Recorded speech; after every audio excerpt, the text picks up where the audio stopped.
In this video, I'm going to show you how to change the subtitle language on the YouTube mobile app. First, open the YouTube mobile app.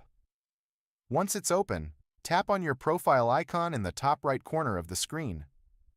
Next, go to Settings.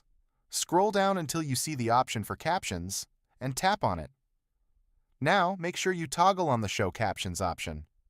If it's off, simply switch it on. Then tap on More Options.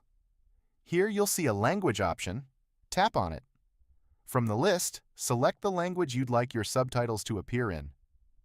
For example, I'm choosing English. Once selected, your subtitle language will be updated.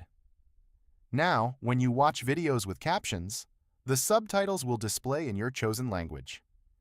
If you ever want to switch to a different language, simply go back to the More Options menu, tap on Language, and select your new preference. That's it. Now you know how to change the subtitle language on the YouTube mobile app.